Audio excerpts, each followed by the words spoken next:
Morning. We're out here again, hopefully the last day. We'll be calling for inspections today once I have shown that my ABS appears to be good.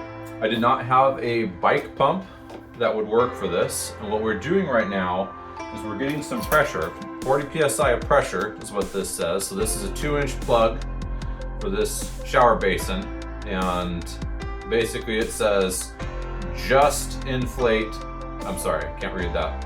There's an M where I thought there was a J. Must inflate to 40 psi. The drain pipe needs to be clean, and there is a small, slight lip in there.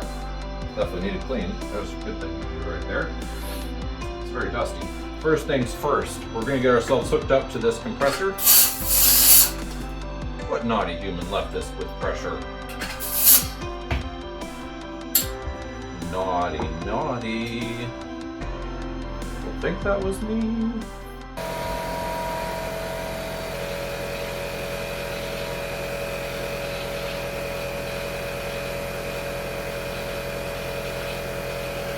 So I didn't bother to really get these properly sealed on this. I hit my 40 plus PSI, got to about 42 just to make sure I had it in there. And it's dropped down right where it needs to be. It's still accessible. That should be pretty well exactly correct on that. We'll come back and check on that in a little while. I went ahead and closed it off with a little cap to make sure, unless there's something wrong with it, it stays. We have one upstairs to do just the same way, and we have one outside down below the house that we've got to figure out as well. Before we do the actual plug, I'm going to go ahead and get this tested just without pressure to make sure. I got water going in, and we're going downstairs. We're going to follow it just to see if there's anything obviously bad. So here's that stack. You can hear that probably. So that's where that's all coming down from those two right there. It's possible some of the water is coming down the other side.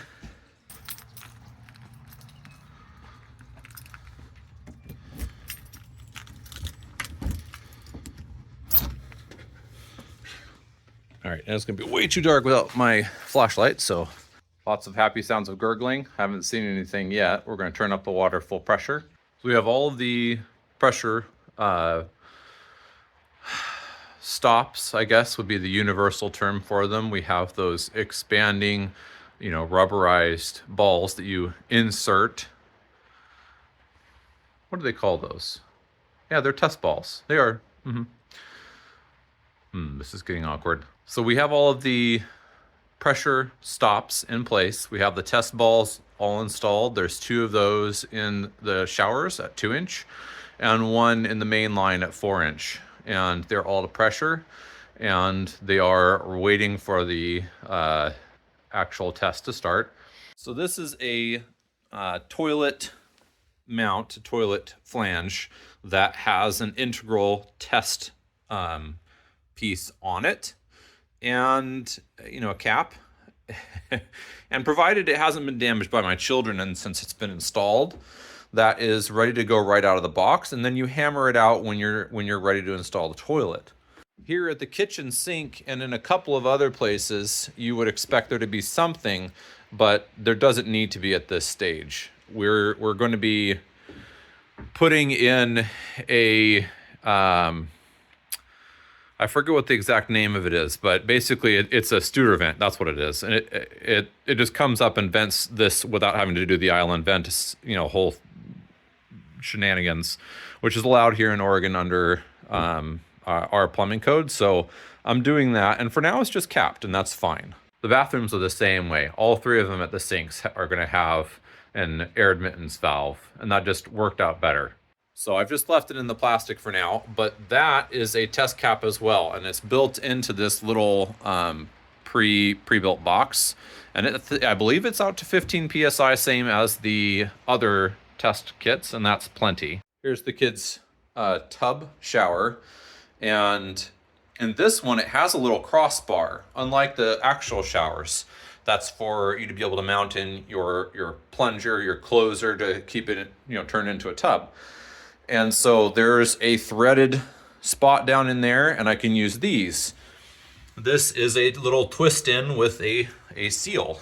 And on the overflow, it's got something kind of similar. You inset that piece in, and then you thread on this crossbar and then tighten it down with that little bolt right there.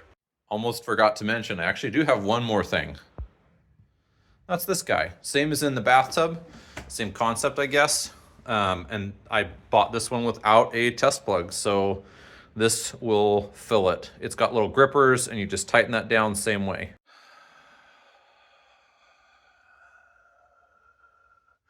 Well, at the end of the day, it went so well. Well, no, it didn't. So there were two cleanouts that I had not tightened down enough. They are now tightened down enough. We had one large and important, basically the starting or bottommost test ball that had a tiny hairline hole in the end. It's kind of like the belly button part where I think that they that's what they finish the cast, or where the cast starts, or something. And so we had to water dump, and I had to go and get a new part. And this afternoon then we had two spots that I will show you where hopefully I've stopped a leak, and tomorrow we will resume. I did call for, foolishly, on the way home from the store, thinking I got it all taken care of the first time, and then obviously we'd found two drips. So let me show you these two spots, but on 2 days from now, on Friday, all three inspections are currently scheduled, so I better get this fixed tomorrow. All right, so I'm right below the kids' bath, and I'm looking up, and it's kind of right up in here. This is what we had happen. Not much water, but enough of a drip, kind of, every third second or so. And that's obviously way more than I can let just stand. I don't know if you'll be able to see much of anything, but here we go up into here. So you'd think, maybe it's on the arm. No. Okay. Maybe on the other parts. No.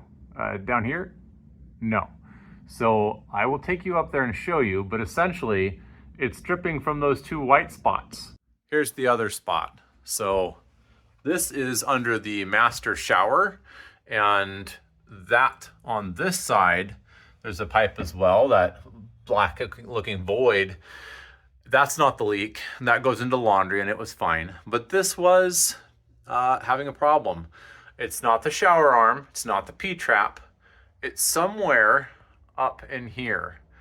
And I don't think it was those two lower ones. One of these joints. I think it was that one. Essentially, it's these little white holes it was emitting from there under the tub. And I don't know why. I had Casey come in and Lexell all of these holes, these white spots. And then we tightened the heck out of the trap arm as well. So especially in a building like this where you have 2 stories worth of plumbing and then a full, 8 to 9 feet worth of plumbing over a long period, there's a lot of pipe and in the crawl as well. And then you then you exit out another 8 or 10 feet through the attic. This has been stressful. And I think I may have finally got the last leak taken care of. This tub in the kids' room, the only tub we have, has continued to cause me problems. So I am hopeful that I finally got it. I went online, and I have never seen this before, and maybe this is more common than I thought, but I went online to confirm, and a lot of people who were like 20-year plumbers online were saying, never Teflon tape the threads in the boot of the tub drain. And this brand that I bought It specifically says it wants you to tape the threads. And then I remembered, I can't remember that they had a gasket in the, like at all, like any gasket. So it was a silicone seal to the tub from the flange in the tub. And I was like, was there a gasket under the tub? I don't think there was. They're just, and it was one of those things where it didn't come with instructions. And then I found a third instructions file online. They have 3 separate ones. The website doesn't even work. So obviously I'm an idiot for buying this product, but I was trying to find one that I could get and just order easily from online. It had good reviews, and I guess that's the seal between the drain pipe itself and the tub bottom. So here's the main stack coming down into the crawl from the 2nd floor. You can hear that, right? We're in the pipe right now. So this will fill, and then we'll very quickly see whether we've fixed that tub or not.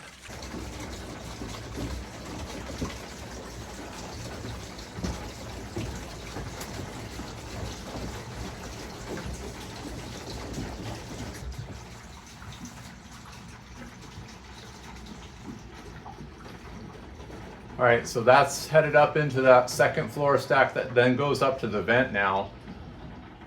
It'll be a couple of inches, and then it's going to come over and fill up to the tub base, and then I should be able to see this real fast, whether we've got anything bad going on here. No drip. Let's take it up to the top and we'll see how close we are to full. That's the sploopy sound. We're almost there. Well, it's inspection day, and in theory, we're about to start the 2-hour window we were given for when the inspector was going to show up. It sounds like we get one of the head honchos for the department, so it should be very knowledgeable. They're doing all of the inspections that we called, and I'm hoping that we pass most of them. I have a feeling, given what I just saw, that one of them is going to have to require that they come back, but I'm going to at least try and convince them to just allow me to fix it after the fact. And sometimes they've been more than happy to give me a little punch list if it's minor stuff. So we'll see whether they consider it to be minor stuff or not. So we went around, got everything cleaned up. I did have the hose dribble yesterday from filling up the spot where we're putting water into the whole system, the ABS pipes on the top floor. When we drained it out, the hose had to come out of the house, so that happened. But as if you'll recall, this was a leak spot, and we're good there. There was one over there, and that actually is the problem, because apparently I'm just that incompetent. Holding just fine. Everything is all opened up. I did clean through everything so they can see hopefully everything they need to see, and I can answer any questions that need answered, and they'll tell me what I got to do. I do have a little bit of water in the tub. It hasn't changed. It's that amount and no more. And it's been that way. So I figured that would just show that the seal on the top of the tub is also good. I didn't know whether they needed to see that or not. That is simply a drip down from my wife helped me to fill the top, and hard to communicate through 3 levels of house, so we did overflow a hair. So we'll see. I'm honestly getting nervous about it, which is silly. I just need to get something, for my hands to do until he gets here, essentially. But here's the issue. So this is that spot. And if you recall, the leak had been under the floor right there, just barely under the floor. And now it's right here. There's just a little teeny tiny drip. I don't know. We'll see what he says. My way of looking at it is it shouldn't matter that much, because if there ever were an issue here, that's just vent. And that's the nearest fixture. The toilet and the sinks are on a different line leading into a Y well below the floor. So realistically, it's just a shower vent. If there's ever an issue here, it's going to bubble out the shower. There will never be water on the second floor coming from, this vent line. That's never going to be an issue, but we'll see. So in order to stay busy, I think I will just do a little bit of light electrical and put on some faceplates on some of these lights that we're keeping until we're, at that point of doing the sheetrock. And then we'll pre-cut the rock versus routering it out. That never delivers as nice of a result for me, but at the same time, it's been a true blessing to have these lights in the house, not just one work light that you'd have to point. So that inspection is done, and it's not a pass and it's not a fail. It is here are a couple of things I want you to do, and we will review all of these inspections when we do the framing inspection, which there was a couple of things the inspector said he didn't know and wanted to make sure that his A-level inspectors, this was the building official, were going to take a look at. And so I guess it was kind of like a pre-inspection, which is something that the county said that they do for owner builders. So let me show you what he left me with. So outside here, he was looking at a service plug not being close to the machine, and then saw that up here on the porch, we did have one right there. So it has to be within 25 feet. He said I could add one if I want, but that definitely qualified. So I'm gonna say we're good. I'll leave that. And he wanted to have me add an additional ground, which I guess is something that they're doing, or that's in the code that I just didn't see. And he suggested just to put them in here. So I'm gonna come down from the panel and out through that box. And then I think I'll drive one right here. Got to be careful where I point it so I don't hit either of the two drain pipes. And then kind of along the drip line of the building also, there was a trench where I had put the water supply. I don't want to hit that, but it's only a 1/2-inch rod, so I'm sure I can miss it. And then we'll put the other one kind of up here next to the deck. I just got to miss the footings is all, and get those tied in. And then inside the house, and then as far as the line that was dripping goes, he wasn't really worried about that. He said, yeah, get that fixed, but you're right, it is a vent, does need to not leak, but you're never going to have that likely with water in it. So get it done, but I'm not going to bother verifying. We did look at the panel, and the panel was good. He said everything in the panel looked great, just needed to get that number 6 wire out to 2 additional ground rods outside that I was just showing you, and then the panel is all set. He did have a couple of things he wanted me to do inside the building. All of these boxes where I have just the stubs made up, he wants those stripped, which I'd seen online. I wasn't sure, what was everywhere and what was jurisdiction by jurisdiction, and I'd asked the question and no one had said anything about it. It's fine. It's an easy thing to do, and it's got to be done anyway. And he wants all of the grounds. So I've got P2 and P1. Those are different plug lines. I'm alternating the 2 kitchen per box, which I don't think is required, but I do think is smart, versus just having all of P1 here. And then the next one be all P2. But this will need stripped back, and then the grounds need bonded, okay? So line and load, bond them together. Got to be done anyway, no big deal. The other thing that he left me with on the interior was this pipe does not pass. So coming off of these, has to be either a 5-inch or larger flex, or a 4-inch hard pipe. So I'm going to replace it with a hard pipe. And that's all 3 bathrooms. So we'll get that done. And I think that's pretty much it. He did say that there's some stuff that still needs done in the Met closet, but I knew that, and he didn't bother elaborating. I think that he was just talking about how all of these elbows aren't glued yet. Well, that's because I haven't set them to location. You can see that I did put glue on things that were, you know, hard and permanent, and he could see that too. So he said, you know, that's all with the final. No big deal there. So next up for us is the framing inspection, and I asked him, what do you need to see for that other than, you know, blocking being done, fire blocking? And he confused me. I'm not sure. It sounded like he was saying I didn't even have to do the fire block foam, just the fire block board. I'm gonna go ahead and use fire blocking, or, you know, in some cases, if it's around electrical wires, I'll probably be sure to use the fire block caulk since I have some. Now I've bought some. It's really more for commercial applications. It's kind of what it sounded like. And, you know, there wasn't any separation like in a duplex where you have multiple living units within the building. It's just one. But it'll be nice to have it regardless of whether it's required or not. And I already bought it, so it's kind of, it's built in. It's built in now. So we're gonna try and get that all wrapped up and ready for that inspection by middle of next week, which would be awesome because it would mean that we could start closing with insulation. Thanks for watching.